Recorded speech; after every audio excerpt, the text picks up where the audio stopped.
Hello, everyone. Welcome back to the Hormones in Harmony podcast. I have not done one of these episodes in quite a long time, so we're going to be doing a Q&A today. I chose a few questions from a recent Instagram poll that I did on my stories. If you're not already, definitely follow me on Instagram. I'm at Viva Natural Health. And it seemed like the majority of questions that I chose were digestive related. So this seems like it's a big problem that you guys are having, and I've had my fair share of digestive issues, and the past few years have been such night and day difference from what I used to deal with constipation and bloating and just constant awareness of my gut, which now I was even thinking the other day, I had a big meal, felt a little bit full, and that was the first time in a long time that I actually had any sensations in that area, which is such a big win for me. But you might know you have digestive issues. Maybe you're the one who submitted one of these questions. So obvious digestive symptoms, I just listed a few, are gas, bloating, pain, constipation, diarrhea, issues going to the toilet. But you might be listening and you might think, I don't have any digestive issues because I go to the toilet multiple times a day and I don't really struggle with bloating. But you should still listen, you should still tune in, because there are a ton of other symptoms and conditions that are associated with poor gut health, like skin issues, whether it's eczema, psoriasis, acne, hormone problems, whether that's PCOS, endometriosis, fertility issues, fatigue, brain fog, and immune system problems. This might be hay fever, autoimmunity, maybe you're getting sick frequently. So there's so many issues that are stemming back from the gut, and it's like Hippocrates said all of those years ago, the father of modern medicine, all disease begins in the gut. And there's also a funny meme that's I've got 99 problems or 99 symptoms, but healing my gut solved about 85 of them. And I would pretty much agree with that. It's definitely not the be all and end all, because in order to heal your gut, you also have to have other things worked on and other imbalances addressed. So it's not just a matter of fix my gut, and it's a super easy process, and it can take a long time. It can take several months, sometimes years, like it did in my case, to really heal and work on these underlying infections that I had, and just this intestinal permeability / leaky gut that I struggled with for a long time, and it was contributing to the majority of my symptoms. A big one were these food intolerances and food allergies and reactivity, these histamine responses that I had. It was very hard to get under control. And I can definitely speak about this more. It's a bit of a separate side subject, but a common question that I get asked is, how do I heal my gut when I have histamine problems? Because the typical recommendations for gut healing, and this is why I'm not a fan of the mainstream advice for everyone, and it's not a blanket statement that there's just this one gut protocol that everyone needs to do, is to take bone broth and fermented foods and have these like leftover meals that you meal prep in advance, or certain types of probiotics can be high in histamine, or take high doses of L-glutamine. But for me and a lot of people with histamine problems or mast cell activation syndrome, that can actually cause a lot more inflammation and can trigger a lot of symptoms. So I see gut healing a little bit different, and I think I've got about 5 questions today that I want to get through, 4 or 5 questions. And yeah, we'll see if you enjoy this. If you want me to do more episodes, I can absolutely do so. But the first question that I have is from someone called Jodie. Thank you, Jodie, for submitting your question. She basically was asking how to achieve good bowel movements. What are we looking for when it comes to good digestion? More information on fiber specifically, because this person is probably wanting to work on constipation or bowel health, and she knows that fiber is important, but she's reacting and she's getting more bloated with fiber-rich foods. So I'll start off with what we're looking for with ideal bowel movements. So we're looking for at least 1 to 3 bowel movements per day. This is optimal. And if you want to Google the Bristol stool chart, I think it's around number 4 or 5. It should point out the optimal. And I describe it as like a brown banana. You want it to sink, not float. You want to pass a good amount, and you want to feel fully evacuated. It should be easy to pass, no offensive smells. You should feel happy and like you have fully eliminated and fully cleared everything out after your bowel movements. And during the day with digestion, as I said before, you shouldn't really be experiencing any sensations in the gut area. If you've eaten an excessive amount of food at your birthday dinner or at Christmas, you are going to feel a bit heavier. But I used to eat like a small amount or even drink water, and I would feel bloated and I would physically distend after eating. And that's not normal, just day to day. So yeah, we want to feel full at times, but I 24/7 just used to be aware of what's going on in my gut. And just a side point here as well is even after I treated, because for me it was gut infections, it was SIBO, it was low stomach acid, a few things that I'm going to be talking about today. But even when I addressed them, I still had this, it's called visceral hypersensitivity. So it's like the nerves get a little bit overreactive. So even when the problem was dealt with, I still had this lingering sensation, and it made me think that I still had gut issues. But at that stage, it was just a matter of time and a matter of gut healing and reducing inflammation that allowed that to go away. So if that's still you, if you feel every little movement, I used to feel like it was a baby kicking in there. And I used to, feel things moving along, feel like little pulsing sensations. That does go away over time. Sometimes supporting the nervous system and nerve regeneration. Some medicinal mushrooms can help with that. But that is, a little additional information. I'll probably go on a few tangents here because I'm very passionate and I've had a lot of experience both personally and professionally with gut issues. So with fiber and this person's question, it can honestly go either way. So it's all coming down to experimentation with your diet and on your own. And some people basically cutting out fiber and cutting out all plants and going sometimes as strict as a carnivore diet, which is zero fiber, zero plants, and a lot of animal protein. Sometimes that resets someone's gut and relieves the chronic constipation. But if this happens, if you reducing your fiber intake improves your constipation, this tells me that you probably have slow motility or dysbiosis/SIBO. So dysbiosis, if you're not familiar with that term, is an imbalance of good and bad bacteria. SIBO is small intestine bacterial overgrowth. You can also have SIFO with an F, small intestinal fungal overgrowth. And this is a big driver. I think about 70 to 80% of people with an IBS diagnosis actually have SIBO as an underlying cause of that. SIBO isn't a root cause. So even if you did have SIBO, that's not the end, the be all and end all, which I initially thought it was going to be for myself. And then it turns out that that's just another symptom or sign of deeper problems. But working on SIBO can eliminate IBS in a lot of people. And it sounds like this is what's happening with this person who asked the question, that she's eating more. And a lot of people, the common thing that I hear is, when I eat healthier, I get more bloated. That tells me that this person, probably has slow motility, SIBO, bacterial overgrowth. And when they're adding all of this fiber in, because their gut's unhealthy, it's actually having a detrimental impact.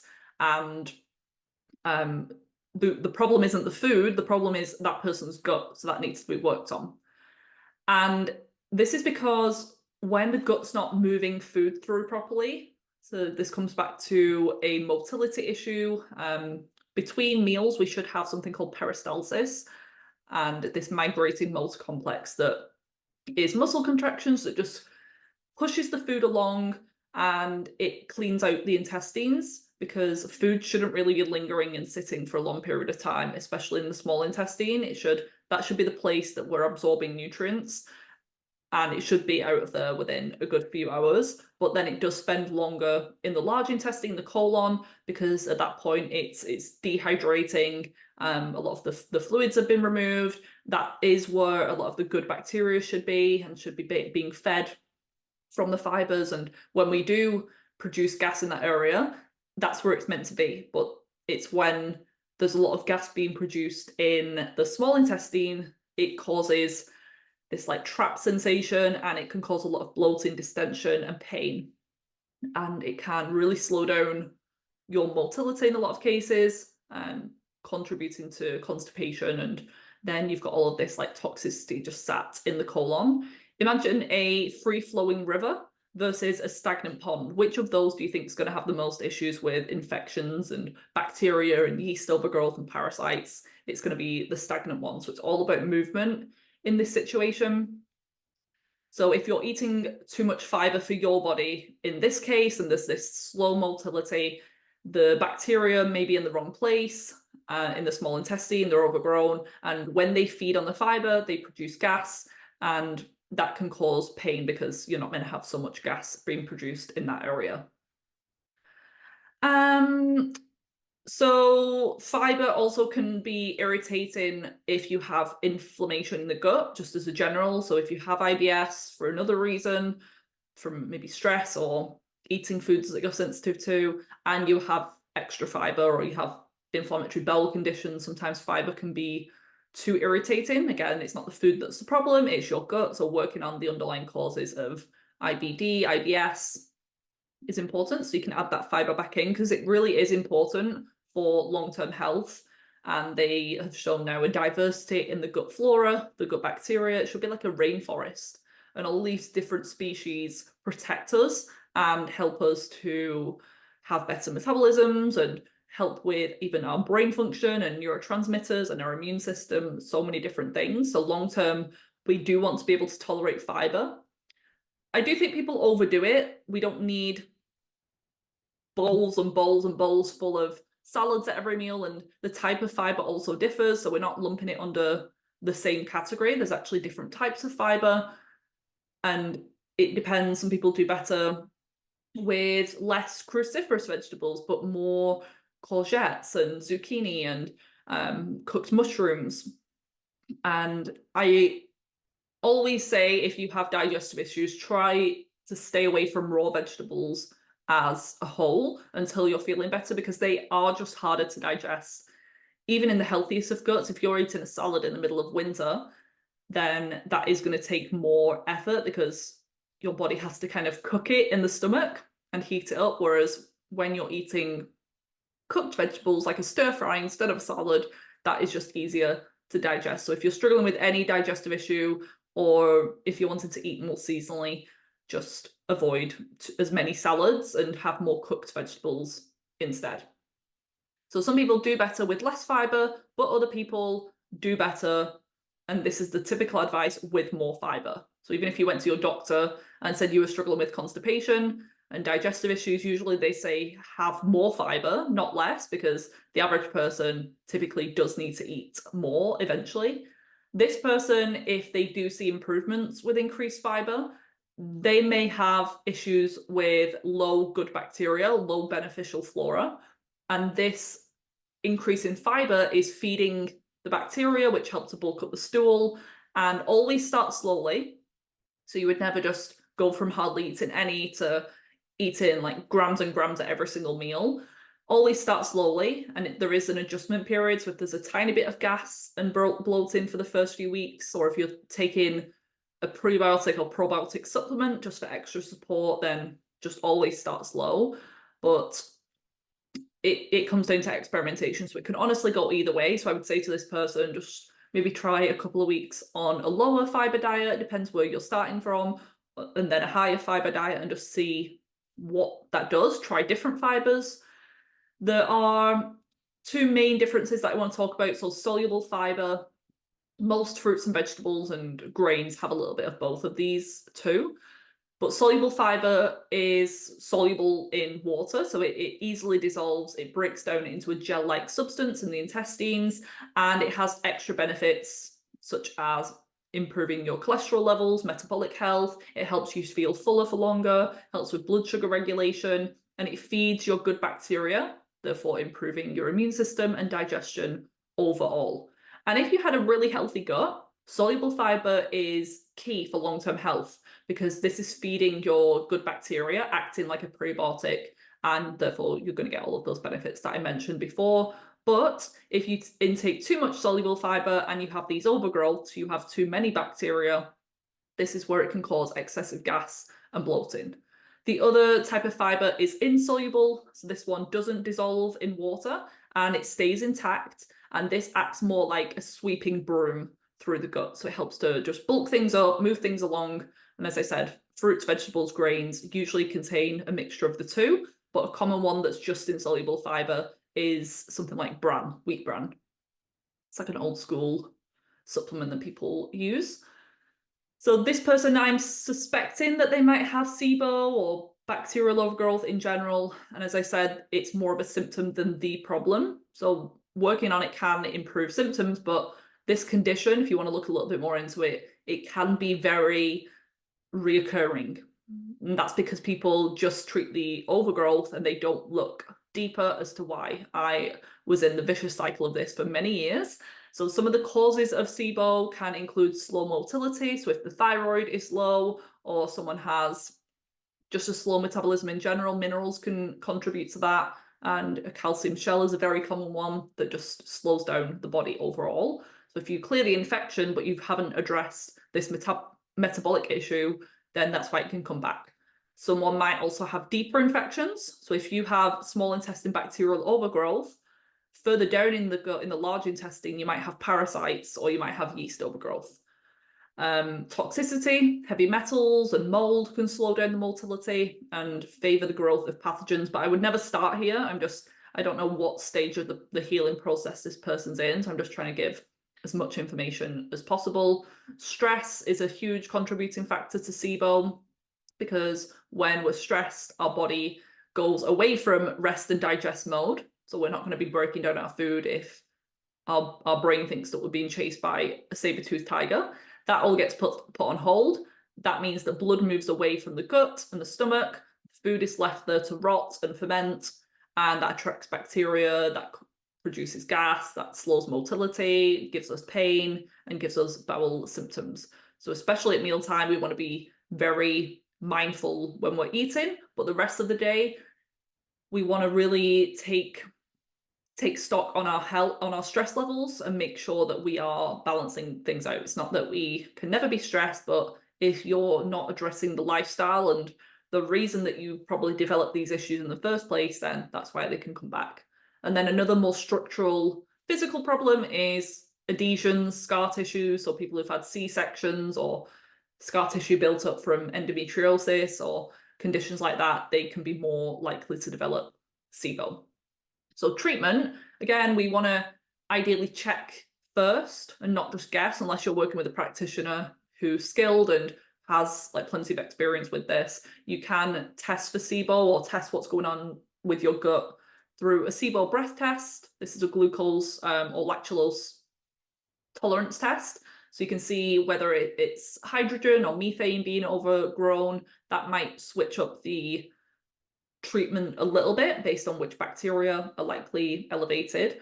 But then there are also indicators and extra information markers available on a stool test. The one that I like is a GI map and or a urine test called an organic acid, an OAT test. So I've done all three of them side by side, and the stool test and the urine test do pretty much overlap with the breath test, because that is a bit of a pain to do. It's a 3-hour breath test. You have to kind of do some diet modifications the day before, and it's not 100% accurate. None of them are. So I do these days prefer to use more stool testing and urine testing when possible. So I'm just assuming this person has imbalances. So with her, working on motility, I'd say is key, so that you can still have the fibre, maybe a smaller amount to begin with, if you're doing better with that and feel very bloated after more. So working on your motility is just going to help to move things through so that the bacteria and the gas isn't getting trapped, and that's where the bloating is coming from. So the key things that affect motility are minerals, your thyroid, movement, stress management, prokinetic herbs. So these are specific herbs like ginger and triphala that can help to move food through the intestines, and vagus nerve support.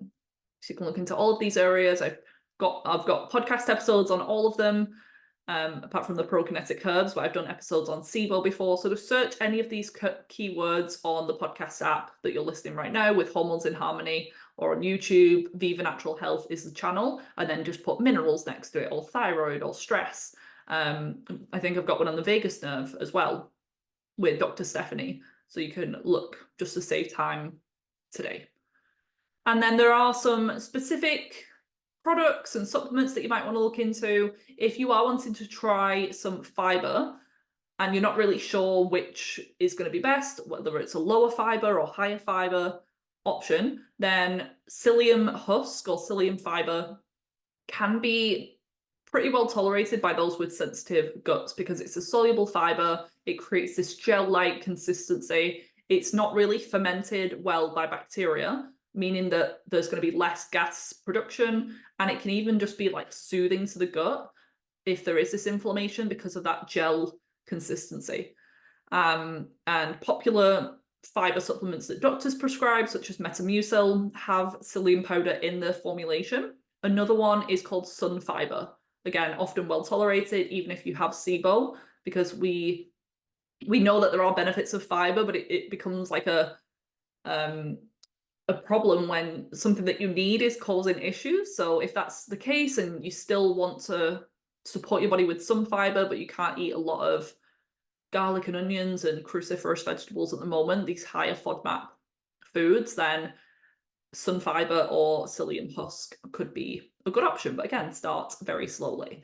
And depending on what your stool test or SIBO test come back with, it will probably mean that you need to do some sort of gut protocol at some point. This differs person to person depending on the results, but a lot of people have overgrowths because we've been on antibiotics so much in the past, and that reduces the protective bacteria and allows the bad ones to increase, as does stress, as does refined sugar and alcohol intake. So I personally see more overgrowths than lack of beneficial bacteria if someone hasn't already done a lot of gut work. If someone's brand new and has never like touched their gut before, then they're probably having some overgrowths.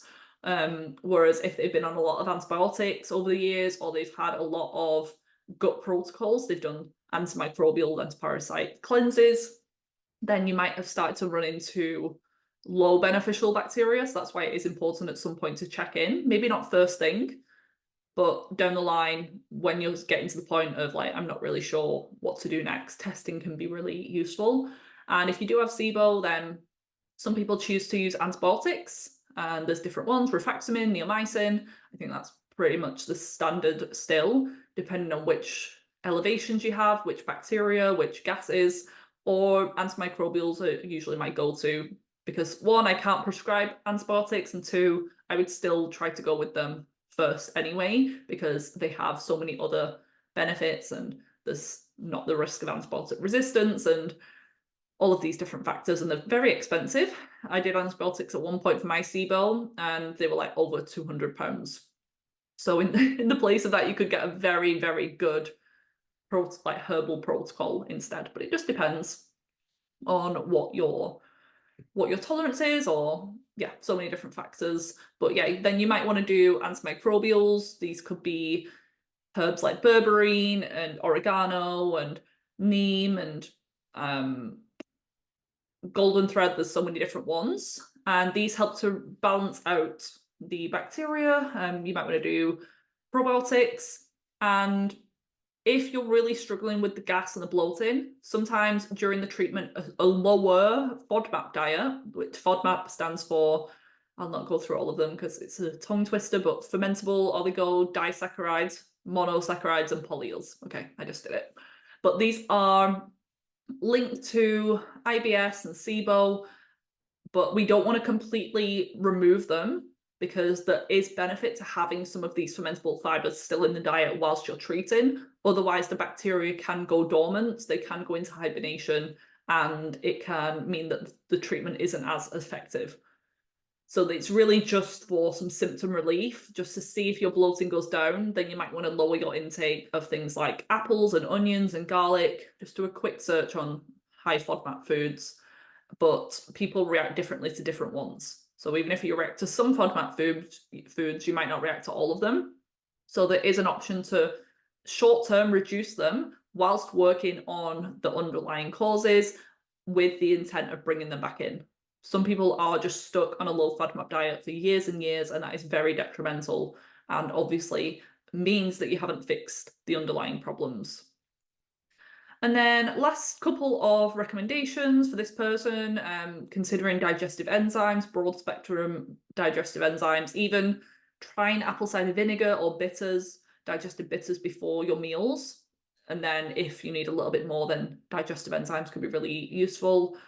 And things like spore-based probiotics, the ones that I use with my clients in practice, these have very balancing effects. So even if someone does have SIBO or does have overgrowth of bacteria, these ones are different than the usual probiotics on the market because they have, I kind of describe them as adaptogenic. So they go in there and regardless of what's going on, they just help to bring balance. They know what a healthy gut ecosystem looks like. So these types of bacteria reduce overgrowth, and then if you do have some deficiencies of good bacteria, they help to boost them up. So it's like a nice synergistic effects, but very different than the probiotics on the market, on the supermarket shelves.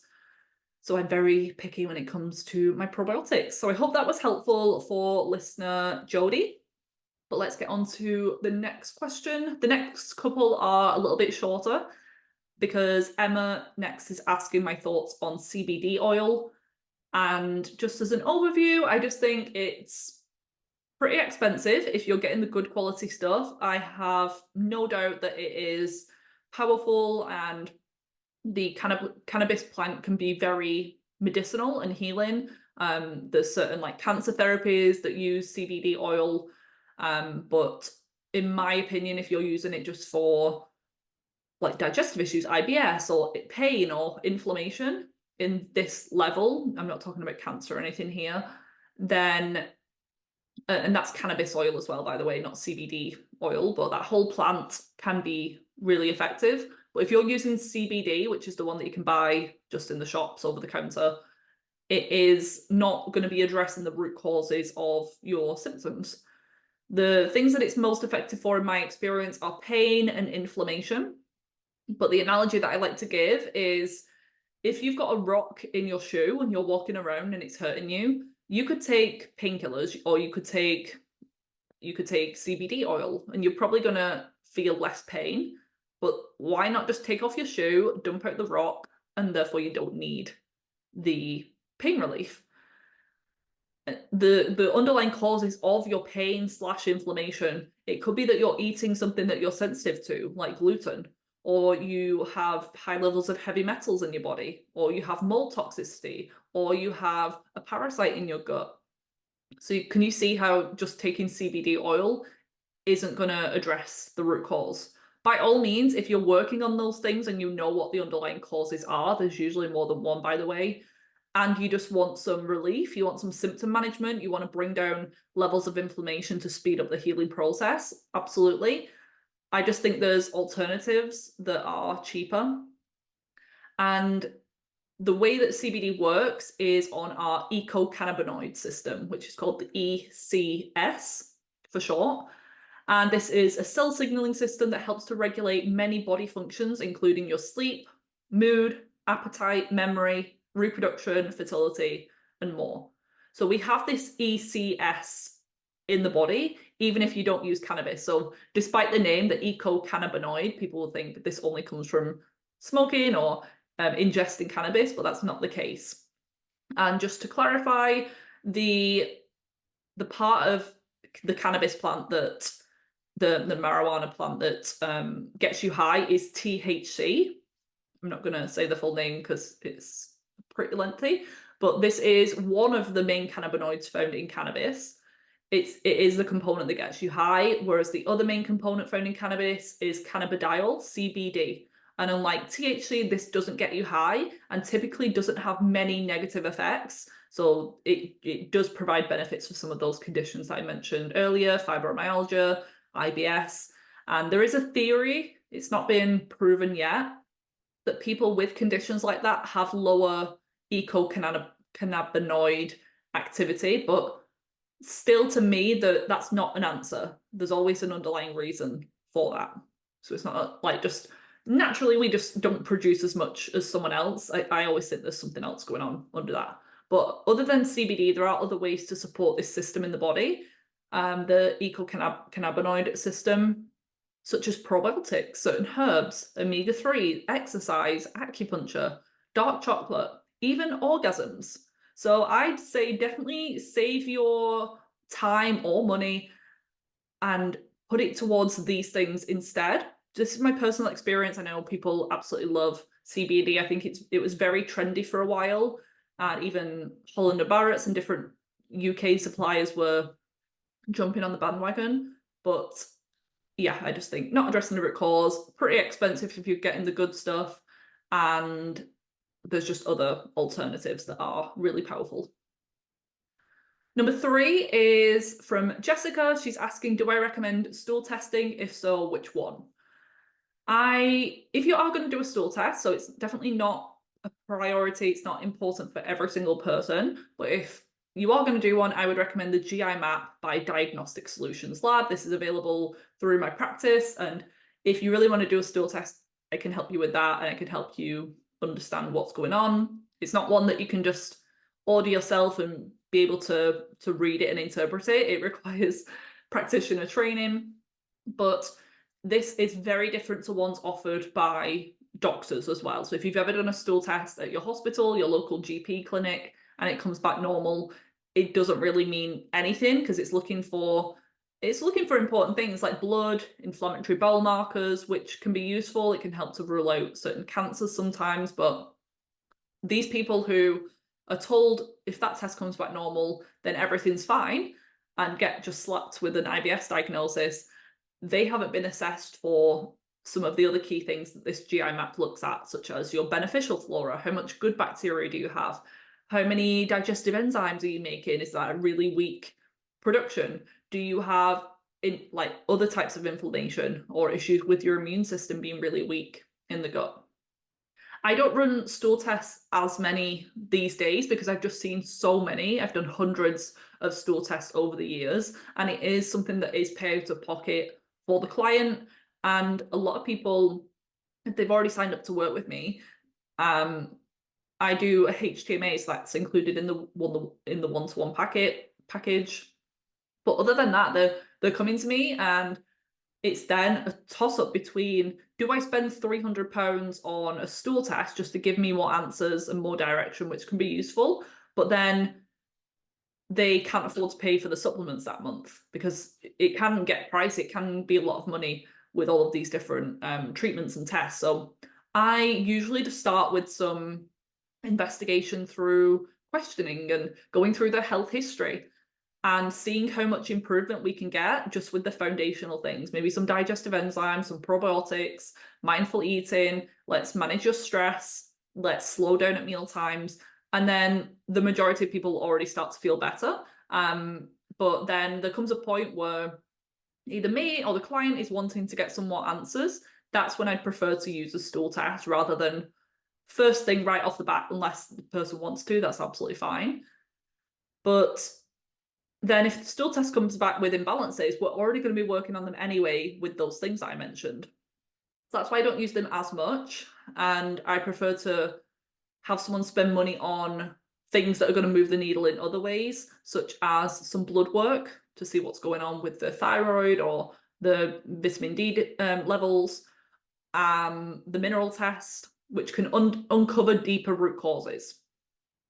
And I've found that they're not 100% accurate for showing, not that any test is, but they're not great at showing yeast and candida and parasites. So with parasites, I've pretty much given up with testing. Sometimes they show up, but most of the time they don't. And there's not really a good option for that. Whereas yeast and candida, that does show up more often on an organic acid urine test, that other test that I mentioned before. So I tend to do more of those these days when looking for underlying imbalances, because that test does give insight into the gut, but also other things like your mitochondria, energy production, neurotransmitters, toxicity, inflammation. It's just more than what's going on in your large intestine. So they are available to you, to my clients. If you really want one, we can absolutely do that, but I usually leave it a little bit. So I hope that helps. And then very last question for today, another gut focused one, is from Kirby. She is asking causes and tips for stubborn digestive issues specifically issues absorbing her fat. So she's eating, I'm assuming, nice, healthy, fatty foods, fatty fish, eggs, olive oil, avocado, and she's not absorbing that. Some signs of that, obvious signs, are going to be greasy, oily stools, excessive wiping. The stools might float. After eating fat, you might get a pain under your right rib. This is where the gallbladder is, and it's trying to like squeeze out bile. I had that for a long time. After eating coconut yogurt, I would have this like stabbing pain in my stomach because I wasn't absorbing my fat well. They would be the main ones, and then some other like side symptoms, less common symptoms or less obvious symptoms might be that you have calcium deficiency. You might have low hormone levels. You might have low vitamin D because these hormones and nutrients are made from cholesterol, which comes from a lot of the time your dietary fats. So if you aren't absorbing cholesterol, then you can't make and convert vitamin D well. You might just have low hormones in general because hormones are the backbone. Cholesterol is the backbone to your hormones like estrogen and progesterone. You might have issues with dry skin. You might have issues with brain function because your brain and your skin like require a lot of healthy fats to function. So those are just some common signs if you're listening to this and you're like, am I dealing with this problem or not? And what should happen in a healthy gut is that we eat food. Let's say it's some fish with vegetables and sweet potato. That fish is going to have some fat, or if you've cooked it in butter or ghee, then your liver is what creates bile. The gallbladder is what stores bile. So when we eat, our gallbladder and our gut gets this signal to release bile because there's fat coming in. So we need this liquid to be released. So then it's released into the intestine where it kind of acts like soap, like dish soap or detergent, by helping to absorb your fat molecules from your food. So imagine trying to clean a greasy pan with no dish soap. That's what it's going to be like to try and absorb the healthy fat when you don't have good bile or you're not really producing bile at all. So healthy bile is like fairy liquid or dish soap. If you're in a different country and you don't know what fairy liquid is in the UK, then you're not going to clean that pan. So a nice healthy gut is going to clean the pan well. We absorb that fat molecule. We then turn that into hormones and nutrients and different things. So the main causes that I see when someone's having issues in this whole area, and this collection of organs and parts of the body, I refer to it as the biliary system. So it's your liver, gallbladder, bile. So if I refer to it from that to that from now on, you know what I'm talking about. So gut infections are a huge one. This can be parasites. So parasites can live within the intestines, but also within the liver gallbladder duct. So that can block the bile from being released. And long-term, that can lead to gallstones. And if the gallstones are too large or it becomes inflamed and infected, some people can have the gallbladder removed. So we absolutely want to avoid that at all costs because that's not just a like easy condition or easy surgery to have. It can cause long-lasting issues. It's not necessarily an infection, but an imbalance in the gut is SIBO. That can lead to malabsorption. Parasites can do that as well. So when we have these imbalances in the gut, it can interfere with the absorption of nutrients. For some people, it's B12. For some people, it's, again, your calcium level. And for other people, it's the fat. So if you've got SIBO or parasites, it can mean that instead of being absorbed, the fat is just going straight through into the stool. And with that stool test that I just mentioned, the GI map, there is a marker on there called steatocrit. So you can see if that's elevated that there is fat in the stool, which there really shouldn't be that much of. So we want that to be a 0 on the test. Next is low stomach acid. This can be for a number of reasons. I'm kind of giving a cause and then deeper causes within that. So you might have low stomach acid from chronic stress, H. pylori infection. This is a bacteria that can live in the stomach and it shuts down your stomach acid production. And things like zinc, sodium, B6 deficiency can lead to low stomach acid. Mindless eating, so if you're eating when you're stressed or you're rushing out the door, eating a sandwich, that can lead to low stomach acid. you're more at risk if you've been on vegetarian or vegan diets long term, because if you don't use it, you lose it. You need stomach acid to digest animal protein. But if you're not eating that, then your body's like, great, I don't need to waste a lot of energy on producing stomach acid, but then that does cause issues in the future. And a lot of these tie together. So when you have low stomach acid, you're more at risk of developing SIBO, you're more likely to pick up parasites, and your body's going to be more stressed because it's not functioning optimally. So they're all tying in together, as you can see. So when we eat, we should have this strong acidic stomach pH, similar to battery acid, and then that triggers the gallbladder to release bile. So a lot of people focus just on the liver gallbladder, but I like to go a step before and see what's going on in the stomach too, because if the gallbladder isn't getting that signal to release bile from the stomach, then that can be the problem. Next is liver, gallbladder, and bile dysfunction. There could be stones in the parasites, as I said. The type of fat that you're eating can influence the way that your bile is made up. So if you're eating a lot of trans fats, then, or more inflammatory fats, omega-6 rich fats, that can influence the quality of your bile. You might have nutrient deficiencies. So you need tons of nutrients for your liver to work optimally. You need certain nutrients like cholesterol, as I said, to make up your bile. You need nutrients like choline and what else? Glycine, taurine, certain amino acids for all of that area to be functioning properly. And you might have estrogen dominance. So if you've got excessive estrogen levels or just an imbalance with your progesterone, this can slow down the bile flow, can make it more sluggish and sticky, so it's not flowing. Stress, again, blood is moving away from your gut, so you aren't going to be digesting well. And just, I just want to make you aware of these self-fulfilling prophecies that we can develop. So if you're constantly telling yourself, my gut's broken, I can't digest my food, I can't digest fats, I'm not sure what this person, maybe in the way that she worded the question, I'm not sure, but this came to mind. Like, be really mindful what you're telling yourself. But yeah, again, side tangent, I'm always going to mention the subconscious and the emotional aspect with all of these. So it might be the stress in the way that you're eating, or the subconscious hidden stressors, history of trauma, that could still be affecting you now, even if you consciously think that it's not. So maybe investigate that. Again, I'm giving lots of different, I know it may just be that this person needs to improve her stomach acid and that's it, but I'm giving many examples just for things for you to look into. Speaking of emotional health, there's always, with whatever symptom you're dealing with, I believe always a physical and energetic emotional aspect. So with liver, gallbladder, biliary symptoms, anger, frustration, resentment, irritability, and bitterness are going to be the top emotions involved. And bitterness is funny because some of the things that can help with this is increasing your bitters in your diet. So very ironic. Thyroid issues can contribute to biliary issues because, especially underactive mainly is what I'm going to be talking about. This just causes a low energy state, and it takes a lot of energy and a lot of nutrients and minerals to make healthy stomach acid and also healthy bile.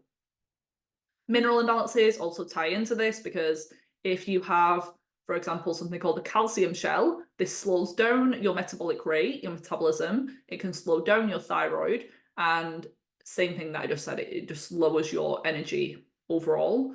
You might also have low electrolytes, which can affect hydration and energy and movement within the body. So if you've got low sodium and low potassium, your body is kind of dehydrated constantly, and a big component of bile is water. So you might just be dehydrated, but if you're drinking a lot of water but you're still electrolyte deficient, that can still mean that you are dehydrated, even if you're drinking a gallon of water a day, which I wouldn't recommend. Heavy metals can also deplete minerals and can affect enzyme production directly. You need zinc and sodium for that stomach acid production, so a few different examples here. I would really recommend considering my HTMA course. It's called I'm Balanced, and it's available right now, so you can test your body in this case and see exactly what's going on with these specific minerals. And the course will tell you a little bit more about what to do if you have certain imbalances. And toxicity, so there is that heavy metal component which does get investigated through the HTMA test, but also look into mold. If there's any symptom that is just not improving and you really feel like you're doing all the right things, always consider mold toxicity. It's always front of my brain because it's something that I dealt with and it was a huge cause of chronic health issues for me, but it's not the first thing that I would jump to. But mold can directly cause stagnation in the bile flow, the biliary system. It can overload your liver. And yeah, if you have any signs of gallbladder, fat absorption issues, just your liver always seems to need support for some reason, consider looking into mold. And I have a mold course if you wanted to get access to testing your body, your home, and you're wanting to work on that if that is the case. Then my mold recovery course is for you. Both of these will be linked in the episode show notes. And then just for some tips, general tips to consider looking into: some broad spectrum digestive enzyme. This is a bit of a band-aid solution, not gonna lie, just to have you feel better and start absorbing your food. But then with things like a zinc deficiency or a cholesterol absorption issue, it becomes a vicious cycle because you need zinc to make healthy stomach acid, but you can't absorb zinc if you have low stomach acid. So a lot of the times you need to intervene, and I love digestive enzymes for that. You're not going to need them long term, but they can really be supportive. And for at some point in my health journey, I was on them for well over a year, and they really made a huge difference. So there are ones that specifically help to digest fat. So this is what this person should be looking at within the ingredients list. Enzymes like lipase, or there are ox bile enzymes that can be really useful. So this is actual bile from an ox, and you take that and it supports your own bile flow, but still be looking for the underlying causes of why you're dealing with this in the first place. If you're dealing with the estrogen dominance, then maybe looking into like estrogen clearing things and making sure that you're not constipated. Mindful eating, chewing your food, consider a gut protocol if that comes up as necessary. Parasite cleansing, addressing SIBO, addressing H. pylori to make sure your stomach acid can come back online. You might try bitters before a meal. This can trigger the gallbladder, and some of my favorites are a strong dandelion tea. You can chew on some arugula or rocket before your meal. A bitters tincture, they have herbs in like gentian root. You might not need to do both that and a digestive enzyme, but some people do. They need all the support that they can get. Consider some of the nutrients for healthy bile flow, like choline, taurine, glycine, even cholesterol. Make sure that they're coming from the diet first. You could just Google what these nutrients are found in, but sometimes we do need an extra supplement if we're not absorbing all of the nutrition from our food. You can test your gut, especially if you've been dealing with symptoms for a while, through a stool test or organic acid urine test. And I would, for additional tests, maybe look into your thyroid with a full thyroid panel. Make sure that includes your free T3 levels, and consider HTMA through my mineral balancing course, I'm Balanced, to see what's going on with heavy metals and mineral deficiencies. So that is all I've got time for today. My voice is starting to go. I don't know if you can hear. I've had a few little breaks within this recording, but please let me know if you enjoyed this type of episode, and I will definitely do more. I love doing them. And this will give you a chance to get your questions answered. So I hope you have a great day, whatever you're up to, and I'll see you back here next week. I really hope you enjoyed this episode. If you did, I would love for you to leave me a rating and review on your podcast app, as this helps to support the show and it allows it to reach more people with this valuable information. Come and say hi over on Instagram. I'm at Viva Natural Health. And if you haven't already, check out my website, vivanaturalhealth.co.uk, for tons more free resources and to discover how I could support you further. I currently offer one-on-one consultation packages if you want my top level support, then more affordable group programs and self-paced online courses. So there really is something for everyone. Enjoy the rest of your day, and I'll see you back here next week for another episode.